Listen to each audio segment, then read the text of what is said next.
Yes so हम equilibrium chapter discuss कर रहे थे एंड इक्विलिब्रियम में हमने कंसेप्ट समझा, फिर कंसेप्ट के बाद फिजिकल इक्विलिब्रियम जो होता है फिजिकल प्रोसेस में इक्विलिब्रियम, एक तो है केमिकल और दूसरा है फिजिकल। तो फिजिकल प्रोसेस में और सिर्फ जिसमें जो प्रोसेस में सिर्फ और सिर्फ फिजिकल स्टेट चेंज हो रहा हो वैसे इक्विलिब्रियम हमने डिस्कस कर लिए।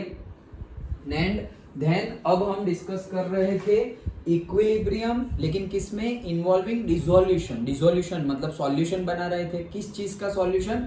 सॉल्वेंट था हमारा लिक्विड और सॉल्यूट था हमारा, एक तो था सॉलिड जो हमने ऑलरेडी डिस्कस कर लिया है, सॉलिड इन लिक्विड सॉल्यूशन, और दूसरा गैस इन लिक्विड सॉल्यूशन, वो अभी हमें देखना बाकी है। सॉलिड इन लिक्विड हमने देख लिया है, जिसमें हमने वाटर के अंदर शुगर डाल दो या सॉल्ट डाल दो उनके बीच में कैसे इक्विलिब्रियम रीच होगा वो हमने डिस्कस किया था, याद है ना?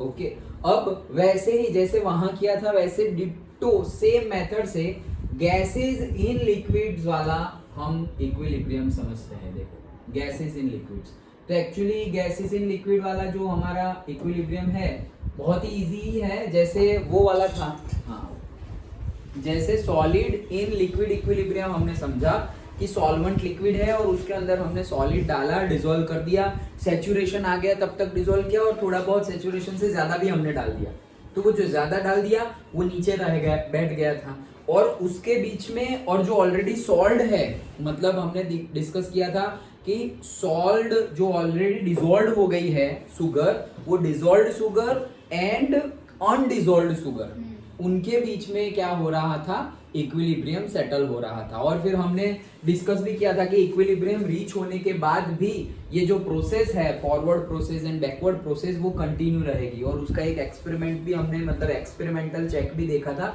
कि हमने रेडियो एक्टिव शुगर डाल दी थी।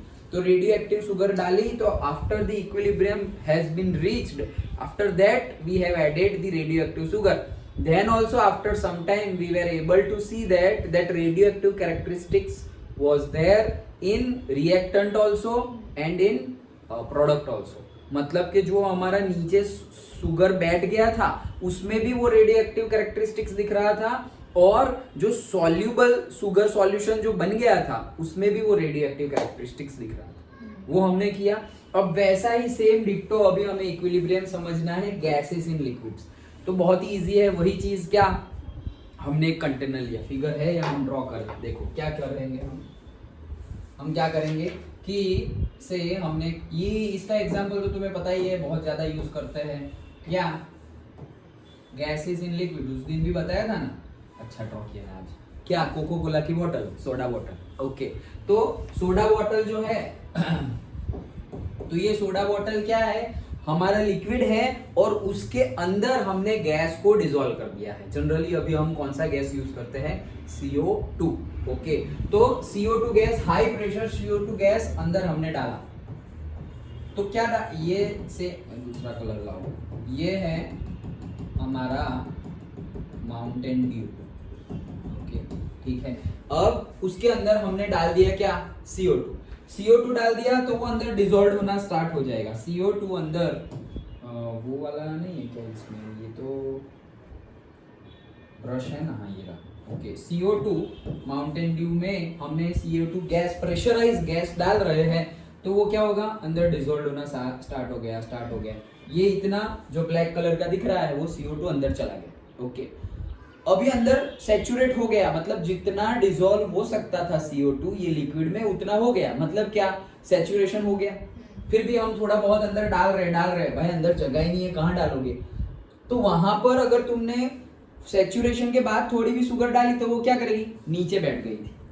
तो ये CO2 नीचे नहीं बैठेगा, क्यों भाई? उसका मास थोड़ी कम है, वहां CO2, वहां जो शुगर थी उसका मास ज्यादा था इसलिए वो बैठ गई। ये तो गैस है तो इसका मास तो बहुत सबसे कम गैस का होता है सॉलिड और लिक्विड के कंपेयर में।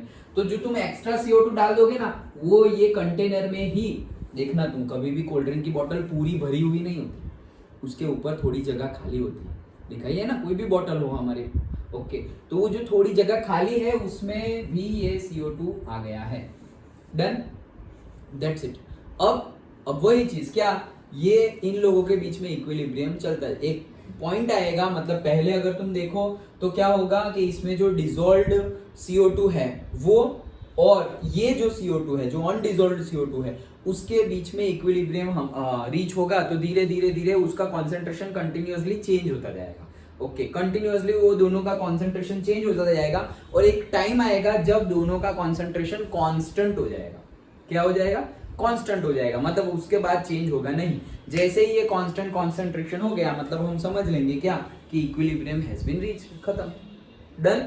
ओके, तो जैसे वहां किया था वैसे ही यहाँ पे एक्सपेरिमेंट करना है कि जैसे ही कॉन्सेंट्रेशन कांस्टेंट हो जाए कि भाई इतना ग्राम आ गया, इतनी मोलारिटी, इतनी 1 लीटर में इतना आ गया, देन कॉन्सेंट्रेशन रीच हो गया है। अब वो चेंज नहीं हो रहा, अब वो चेंज नहीं हो रहा कॉन्सेंट्रेशन, मतलब हमें पता चल गया कि इक्विलिब्रियम रीच हो गया होगा, तो अभी तो चेंज नहीं होगा। अदरवाइज तो फॉरवर्ड प्रोसेस में रिएक्टेंट का कॉन्सेंट्रेशन कम होता जाता था, बैकवर्ड प्रोसेस में प्रोडक्ट का कॉन्सेंट्रेशन कम होता जाएगा, तो वो कम होता जाएगा, फॉरवर्ड बैकवर्ड चलता रहेगा, लेकिन एक पॉइंट आने के बाद क्या हो जाएगा? Concentration constant. कॉन्सेंट्रेशन कांस्टेंट का मीनिंग क्या होता है? फॉरवर्ड बैकवर्ड प्रोसेस तो चालू ही है, लेकिन जो रेट से फॉरवर्ड प्रोसेस हो रही है वही रेट से साइमल्टेनियसली बैकवर्ड प्रोसेस भी हो रही है। दैट्स व्हाई कॉन्सेंट्रेशन क्या हो गया? कांस्टेंट। सिंपल है। ओके, तो वही चीज हमें अभी फिर से करनी है। समझ गए? ज्यादा कुछ नया कुछ है ही नहीं, हमने जो समझा वही है। डन। ओके, चलो तो बुक में भी पढ़ लेते हैं क्या बोल रहे हैं।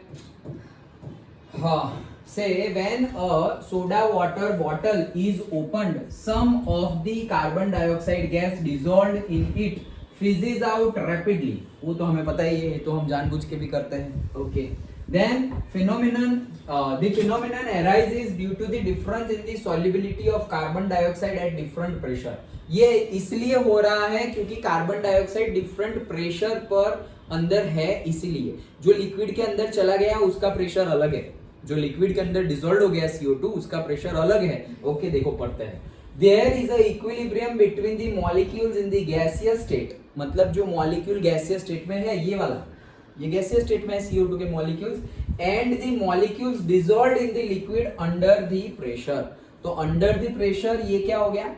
डिसॉल्व हो गया अंदर, उसके बीच में, और ये जो गैसियस मॉलिक्यूल है जो डिसॉल्व नहीं हुए हैं उनके बीच में इक्विलिब्रियम रीच होने वाला है, और उनके प्रेशर भी अलग अलग है।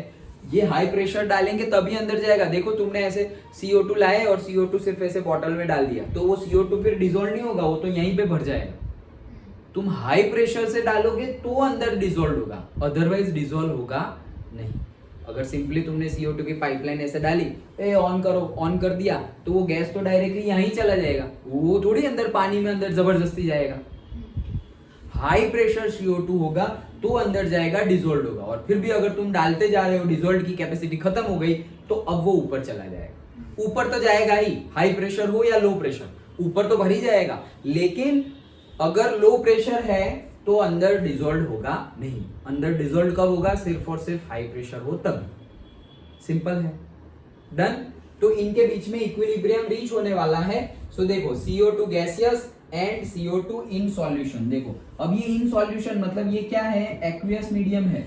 ओके, ये है हमारा गैस और ये है एक्वियस मीडियम। देखो फेस चेंज हो गया है, ये कौन सा है? गैस, और ये क्या है? एक्वियस। फेस चेंज हो गया है ना, अदरवाइज हम क्या लेते थे? सॉलिड सॉलिड, लिक्विड लिक्विड, और से सॉलिड टू लिक्विड, फिर लिक्विड टू वेपर गैस, फिर गैस से वापस लिक्विड, और से लिक्विड से वापस सॉलिड, और directly solid to gas and gas to solid. Iodine वाला एग्जांपल। डन। यहाँ पर देखो गैस टू तुम जा रहे हो लिक्विड, लेकिन यहाँ लिक्विड मत लिखना, ये प्योर पानी नहीं है। पानी के अंदर CO2 और से प्योर कॉन्सेंट्रेशन वो सिर्फ तुम्हारा सिरप का नहीं है, जो भी हो तुम्हारा, ओके, बट उसके अंदर CO2 डिसॉल्व्ड है, तो ये क्या हो गया? एक्वियस सॉल्यूशन हो गया। डन। तो सॉल्यूशन, इसीलिए सॉल्यूशन लिखा हुआ है, एक्वियस सॉल्यूशन मतलब पानी में बनाया हुआ सॉल्यूशन। ओके, तो इनके बीच में अभी इक्विलिब्रियम रीच होगा। ये गैस कौन सा है? जो डिसॉल्व नहीं हुआ। ये CO2 कौन सा है? जो डिसॉल्व हो गया है सॉल्यूशन के अंदर, तो डिसॉल्व हुआ है तभी तो सॉल्यूशन में गया।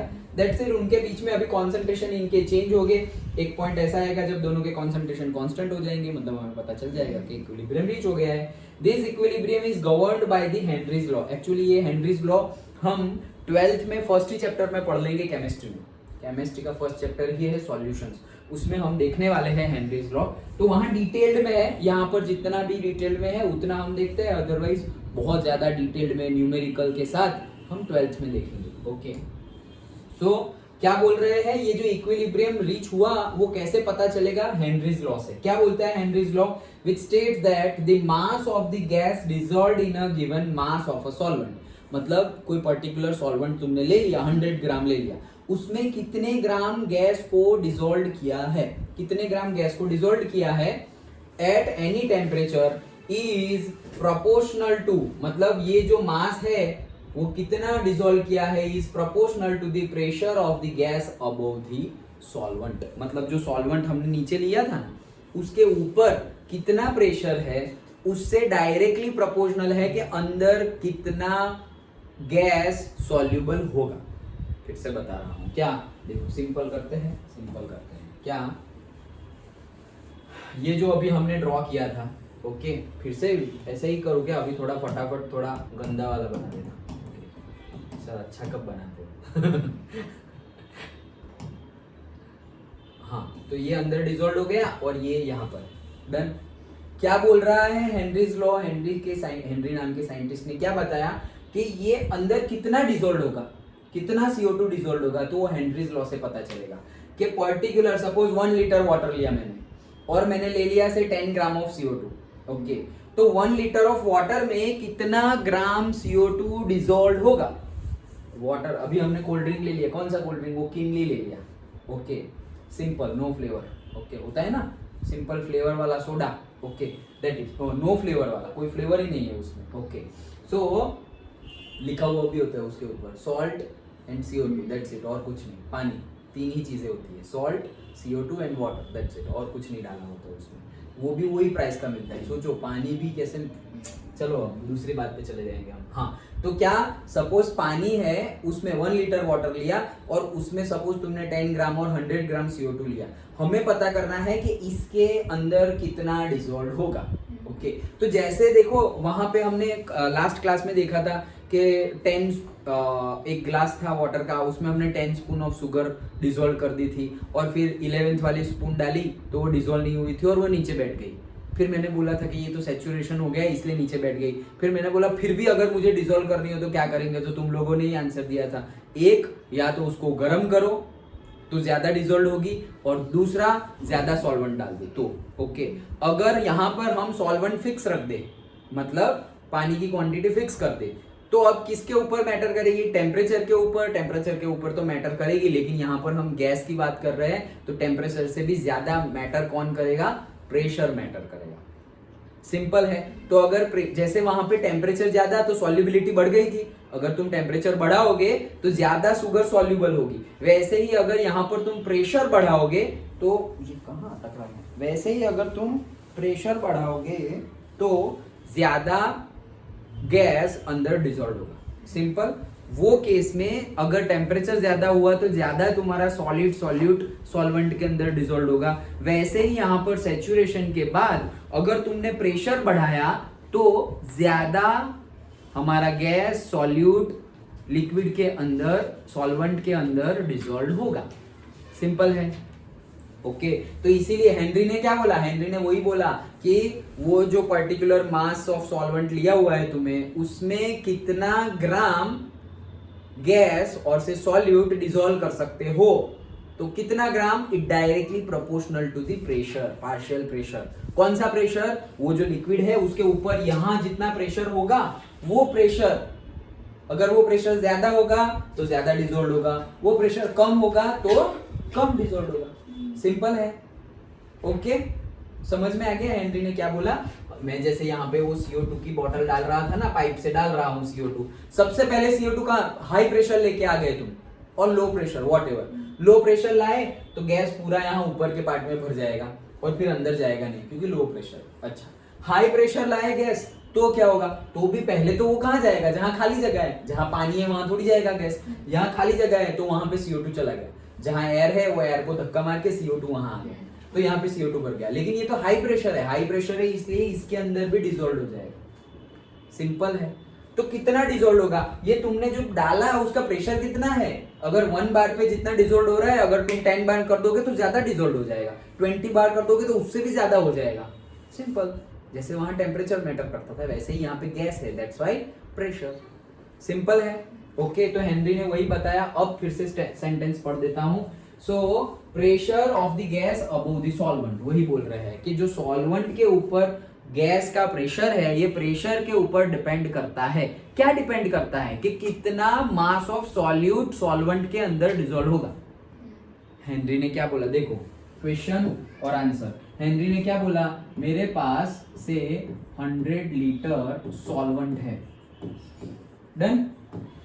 अब सिर्फ हेनरी ने ये बोला और सॉल्यूट कितना है, सॉल्यूट मेरी मर्जी जितना है, मेरे पास तो फुल है लेकिन यहाँ कितना चाहिए, मेरे पास 100 लीटर सॉल्वेंट है, इसमें मैं कितना सॉल्यूट, और वो सॉल्यूट क्या है, गैस, कितना सॉल्यूट डिसॉल्व कर सकता हूं, ये क्वेश्चन है। मेरे पास क्या है, 100 लीटर सॉल्वेंट है, उसमें मैं कितना CO2 या कितना गैस डिसॉल्व कर सकता हूं। हेनरी ने बोला मुझे पता है कितना कर सकते हो।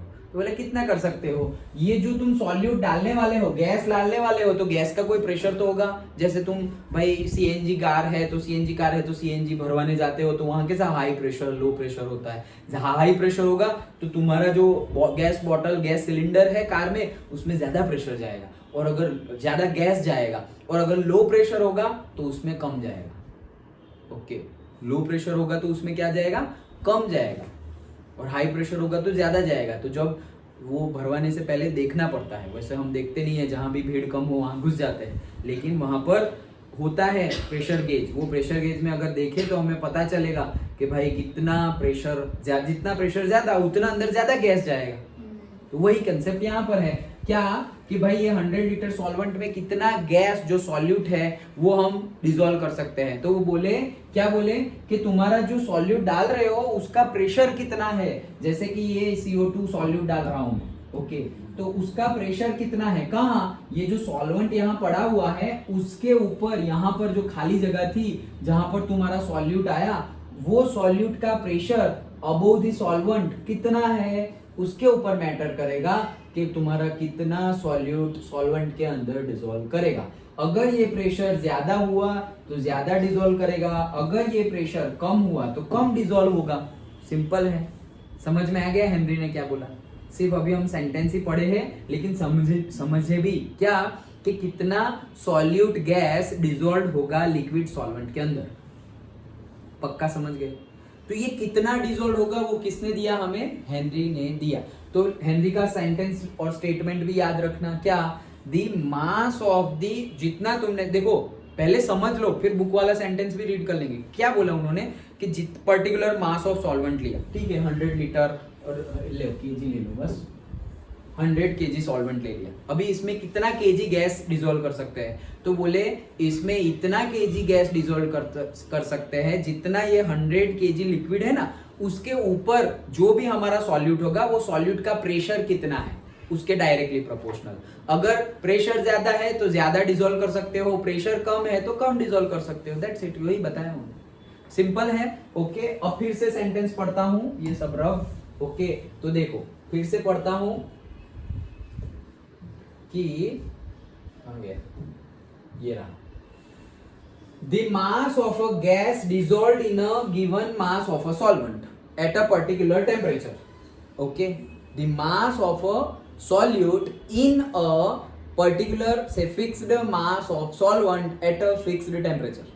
ये कितना होगा, कितना मास तुम डिसॉल्व कर सकते हो, is proportional to the, is proportional मतलब डायरेक्टली प्रोपोर्शनल, किससे, pressure above the solvent, solvent के ऊपर जितना भी सॉल्यूट जो गैस है उसका जो प्रेशर होगा उसके डायरेक्टली प्रोपोर्शनल है। So to the pressure of the gas above the solvent. समझ गए, पक्का। ओके, चलो आगे बढ़ते हैं।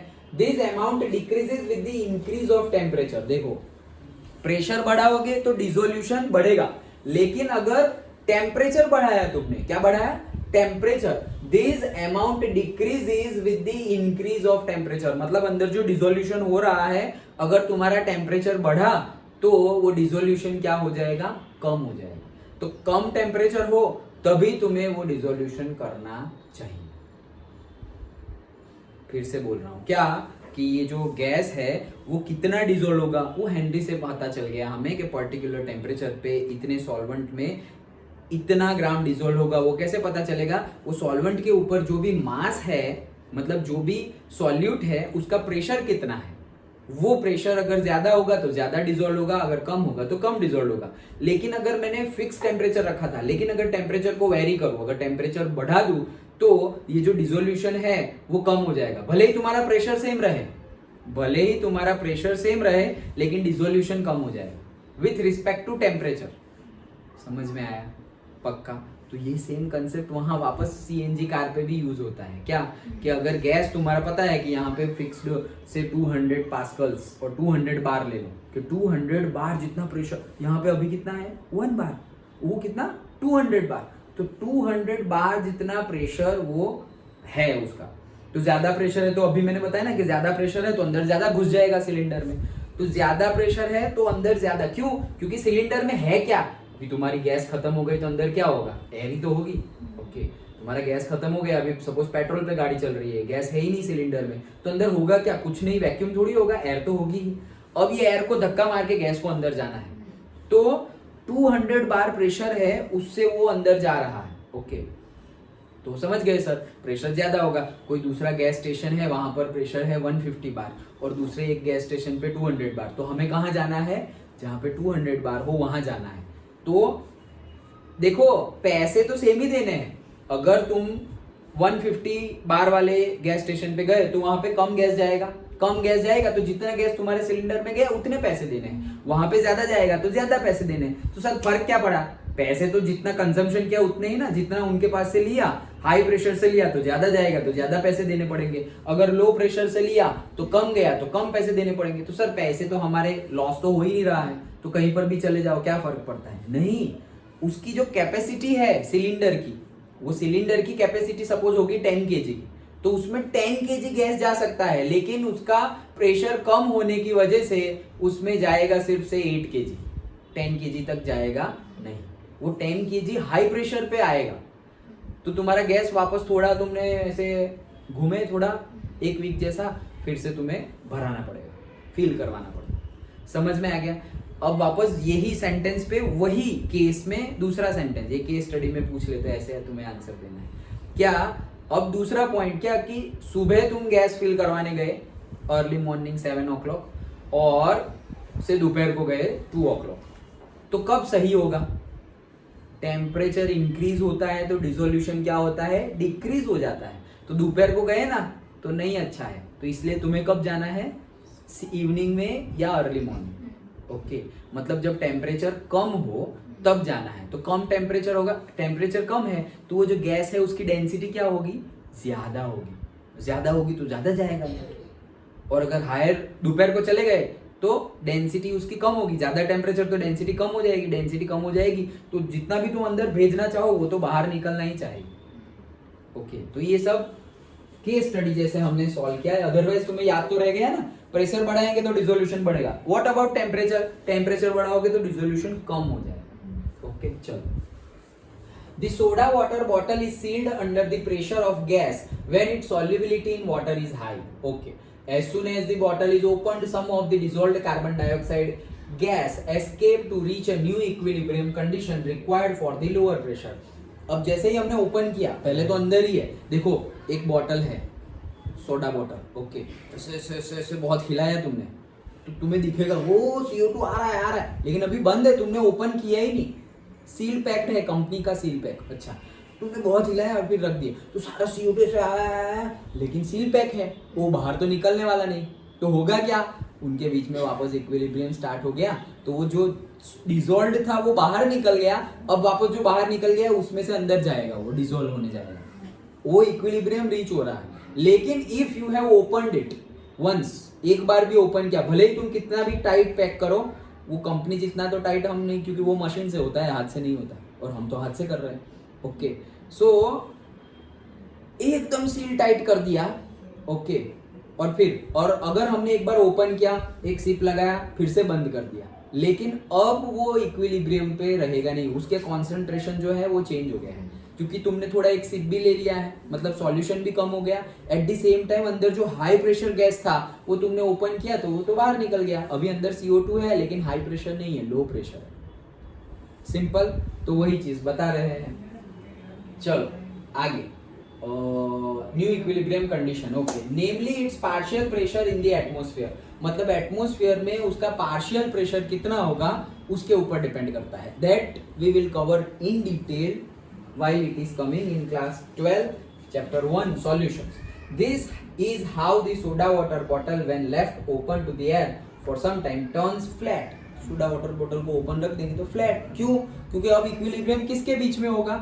ऊपर तो खाली है पूरा, तो पूरा एटमॉस्फेयर और नीचे सॉल्यूशन, तो तो पूरा ही चला जाएगा, कोई इक्विलिब्रियम नहीं। जितना डिसॉल्व हुआ था सारा का सारा डिसॉल्व ऊपर चला जाएगा, क्योंकि हमने उसी दिन डिस्कस किया था इक्विलिब्रियम क्लोज कंटेनर में तुम करना, ओपन रखा तो गया सब कुछ। डन, ओके, तो वही चीज है। It can be generalised that, अब ये थोड़े जनरलाइजेशन हमें देख रहे हैं, मतलब ये जो दोनों केस हमने देखे, पहले इक्विलिब्रियम हमने देखा फिजिकल प्रोसेस में, देन केमिकल तो नहीं लेकिन हम डिसोल्यूशन की बात कर रहे हैं, तो solid in liquid and gas in liquid dissolution में इक्विलिब्रियम कैसे रीच होगा, इतना सब कुछ देखने के बाद ये सारे हमारे कंक्लूसिव पॉइंट्स है। क्या है? First point, for solid liquid equilibrium, ये पूछा जा सकता है। यहां तक का 2 केस खत्म हो गया। कौन सा? Solid in liquid dissolution equilibrium, दूसरा equilibrium gas in liquid dissolution, वो टॉपिक भी खत्म। अब ये अलग से क्वेश्चन पूछा जा सकता है, तुमने सीखा क्या? ये सीखा, देखो पहला point, for solid liquid equilibrium. Solid liquid equilibrium मतलब कौन सा? सबसे पहला वाला, थर्मोस वाला, आइस एंड वाटर वाला। Okay, there is only one temperature, that is the melting point at 1 atmosphere at which the two phases can coexist. वो कितना था? 0 डिग्री सेल्सियस और 273 केल्विन, याद है ना? उसी को हमने मेल्टिंग पॉइंट बोला था। If there is no exchange of heat with the surroundings, इसीलिए हमने लिया था थर्मोस, which is कौन सी प्रोसेस? आइसोलेटेड सिस्टम था वो। Okay, surroundings, the mass of the two phases remains constant, तो इक्विलिब्रियम पे मास क्या हो जाएंगे? कांस्टेंट हो जाएंगे। डन, ये सब हमने डिस्कस किया हुआ ही है फिर भी। अब लिक्विड वेपर इक्विलिब्रियम, ये कौन सा लिक्विड वेपर इक्विलिब्रियम? मतलब लिक्विड वेपर में क्या लिया था हमने? स्टीम और वाटर। ओके, तो H2O लिक्विड, H2O गैस, उसके बीच में हम इक्विलिब्रियम लिया था। ये कौन सा एक्सपेरिमेंट याद करो, हमने क्या किया था इसमें? थोड़ा बहुत कौन से कंटेनर में कुछ किया था क्या? अंदर बाहर ये वो, हाँ, क्लोज्ड कंटेनर लिया था और उसमें एक नहीं, तो टेस्ट से बाहर आओ।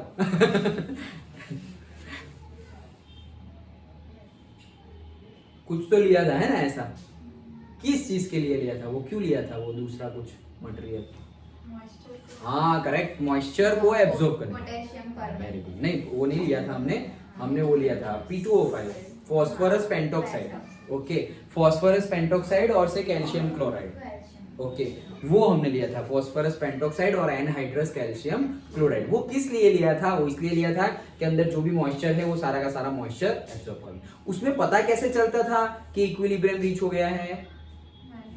मैनोमीटर से, मर्क्यूरी यूट्यूब मैनोमीटर हमने यूज किया था। यस, तो वो वाला case. Okay, liquid vapour equilibrium, the vapour pressure is constant at a given temperature, एक पर्टिकुलर टेम्परेचर पे वो वेपर इक्विलिब्रियम रीच होने के बाद, हाँ पहले तो प्रेशर डाउन इंक्रीज और डिक्रीज होगा। ओके, बट इक्विलिब्रियम रीच होने के बाद वेपर प्रेशर जो था, ओके, एक पर्टिकुलर प्रेशर और पर्टिकुलर टेम्परेचर फिक्स्ड हो गया। ओके, तो हमें पता चल गया कि इक्विलिब्रियम रीच हो गया है। अब ये थर्ड केस देखते हैं, dissolution of solid in liquids, मतलब शुगर वाला case. Okay, the solubility is constant at a given temperature. कब सॉल्युबिलिटी कांस्टेंट होगी? इक्विलिब्रियम के बाद। ये सारे कंडीशन इक्विलिब्रियम के बाद के ही है, पहले नहीं। पहले सॉल्युबिलिटी कांस्टेंट नहीं थी, पहले प्रेशर कांस्टेंट नहीं था, पहले मेल्टिंग टेम्परेचर कांस्टेंट नहीं था, मतलब मेल्टिंग टेम्परेचर तो 0 ही था और प्रेशर हमने फिक्स्ड कर दिया था। देन लेकिन वो इंटरेक्शंस तो करेंगे ना, 0 डिग्री पे ही मेल्टिंग होता है, तो वो तो 0 डिग्री ही रहेगा एक पर्टिकुलर प्रेशर। अच्छा, तो फोर्थ केस फॉर डिसोल्यूशन, अब गैसेस वाला केस। ओके, तो gases in liquids, the concentration, अभी जो देखा वो concentration of gas in liquid is proportional to the pressure of the gas over the liquid, that's it। Concentration कितना, जितना उसका प्रेशर होगा उतना। सिंपल है। 4 पॉइंट हमने देखे, कौन कौन से? इक्विलिब्रियम से स्टार्ट करो। पहला थर्मोस वाला इक्विलिब्रियम, सॉलिड लिक्विड इक्विलिब्रियम। तो वहां क्या बोला कि at particular pressure 1 bar melting point fixed हो जाता है, वो कौन सा है? 273 केल्विन। ओके, फिर दूसरा लिक्विड गैस इक्विलिब्रियम।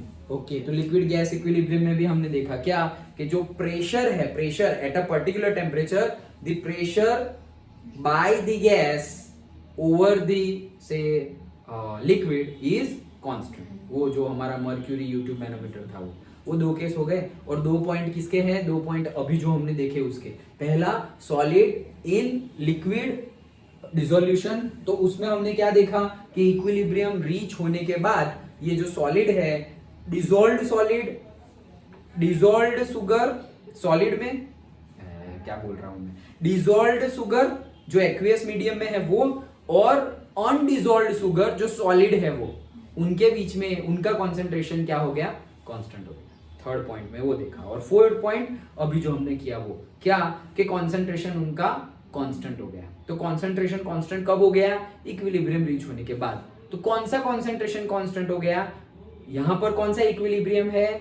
जो गैस है सॉल्वेंट के ऊपर वो, और जो डिसॉल्व्ड गैस है सॉल्वेंट के अंदर वो, उनके बीच में जो कॉन्सेंट्रेशन है वो क्या हो गया? कांस्टेंट हो गया। वो किसके ऊपर डिपेंड करता है? Partial pressure of that solute के ऊपर डिपेंड करता है। जो भी हम डिसॉल्व करने वाले हैं, सपोज CO2 को डिसॉल्व करने वाले हैं, तो वो CO2 का प्रेशर कितना है, पार्शियल प्रेशर, ओके, उसके ऊपर डिपेंड करता है। सिंपल।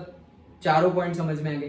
पूरा थियरी हमने समझा, सारे पॉइंट्स, और फिर ये कंक्लूसिव 4 पॉइंट हमने समझे। Done. Okay, take away points देखो। Some features of physical equilibrium यहाँ पे बताए गए। जो हमने डिस्कस किया वही चीज है, लिक्विड और गैस। तो लिक्विड गैस वही H2O, वाटर एंड स्टीम। तो H2O P partial pressure of H2O constant at a given temperature. एक गिवन टेम्परेचर होगा कांस्टेंट, तो PH2O मतलब पार्शियल प्रेशर ऑफ वाटर। लेकिन ये कौन सा होगा, लिक्विड या गैस? गैस ही होगा। प्रेशर की बात करो ना तुम, तो वो गैस ही होगा। Okay, so partial pressure of H2O, लेकिन यहाँ लिखा नहीं है कौन सा H2O, तो वो यही H2O है। किसका? गैस का प्रेशर। अभी देखा ना लास्ट पॉइंट में हमने, वैसे ही। देन सॉलिड लिक्विड, तो सॉलिड लिक्विड में भी melting point is fixed at a constant pressure. Then constant pressure पे, हाँ, प्रेशर फिक्स्ड है 1 बार, तब मेल्टिंग पॉइंट कितना है आइस का? 0 डिग्री सेल्सियस। लेकिन अगर प्रेशर 1 बार नहीं है, 10 बार है, तो मेल्टिंग पॉइंट भी क्या होगा? प्लस होगा या माइनस होगा? 1 बार पे मेल्टिंग पॉइंट है 0 डिग्री सेल्सियस, 1 बार पर मेल्टिंग पॉइंट है 0 डिग्री सेल्सियस, तो 10 बार पर मेल्टिंग पॉइंट क्या होगा? प्लस में होगा या माइनस में होगा? सेल्सियस में। हाँ, प्लस में होगा। सोचो।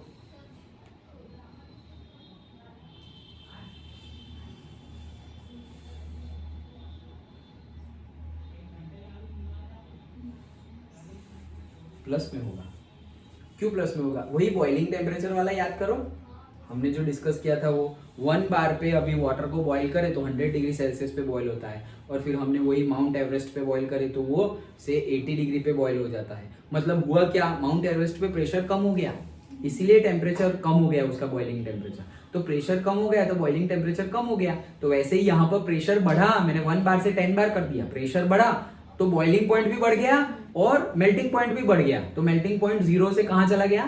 प्लस में चला गया। सपोज 10 डिग्री पे मेल्ट होगा वो, अगर प्रेशर ज्यादा है तो वो 10 डिग्री सेल्सियस पे आइस मेल्ट होगा। तुम सोचोगे यार आइस है, अभी तो 10 डिग्री सेल्सियस है, ये मेल्ट क्यों नहीं हो रहा है? ओके, वो तो 0 पे ही मेल्ट हो जाना चाहिए, ये मेल्ट क्यों नहीं हो रहा है? क्योंकि प्रेशर 1 बार नहीं है। डन। ओके, चलो, तो वही केस है, कांस्टेंट प्रेशर पे मेल्टिंग पॉइंट और बॉइलिंग पॉइंट फिक्स होता है। देन अभी जो हमने डिस्कस किया वो सॉल्यूशन, तो कौन सा? सॉलिड, और मतलब dissolution of solid in liquid, वो वाला case. concentration of solute in solution is constant at a given temperature, particular temperature पर कॉन्सेंट्रेशन क्या हो जाएगा? कांस्टेंट। लेकिन अगर टेम्परेचर चेंज किया, टेम्परेचर अगर बढ़ाया तो कॉन्सेंट्रेशन भी चेंज हो जाएगा। डन। ओके, वैसे ही gas in liquid, okay, dissolution of gas in a liquid. तो वहां पर भी वही same case, is constant at a given temperature. मतलब क्या कांस्टेंट, ये क्या लिखा है, ये वही चीज लिखी है क्या, कॉन्सेंट्रेशन। ये कॉन्सेंट्रेशन को दिखाया है, gas aqueous divided by gas gas. समझ में है? गैस एक्वियस मतलब जो लिक्विड के अंदर गैस को डिसॉल्व किया है उसका कॉन्सेंट्रेशन, सपोज 2 ग्राम। और ये गैस गैस मतलब जो वो लिक्विड है, सॉल्वेंट है, उसके ऊपर जो गैस है बॉटल में खाली जगह पर जो गया था उसका मास, वहां 1 ग्राम है सपोज, तो यहाँ 1 वो ही है, ये कॉन्सेंट्रेशन को ही दिखाया गया है। ये सब अब हम समझेंगे। अब मतलब कब, अभी नेक्स्ट थियरी जब आएगी इक्विलिब्रियम कांस्टेंट एंड ऑल, तब हम समझेंगे कि कॉन्सेंट्रेशन को ऐसे शो करते हैं, अभी देखेंगे। लेकिन ये कॉन्सेंट्रेशन ही है, तो कॉन्सेंट्रेशन इज कांस्टेंट। और ये जो दूसरा पार्ट था CO2, उसका भी कॉन्सेंट्रेशन क्या हो जाएगा, कांस्टेंट ही होगा। तो वही, ये गैस मतलब उस दूसरा part in the sense gas जो है वो कौन सा गैस है, CO2, इसलिए CO2 लिखो या तो डायरेक्टली गैस लिखो। Done, okay, that's it. तो ये तो सिर्फ बताया है, ऑलरेडी हमने थियरी में भी बहुत डिस्कस कर लिया है। तो ये था पूरा हमारा इक्विलिब्रियम फॉर से 2 केसेस। कौन से 2 cases, solid in liquid dissolution and आज जो देखा हमने वो gas in liquid dissolution. Done, समझ में आ गया, कोई डाउट नहीं है, पक्का ना?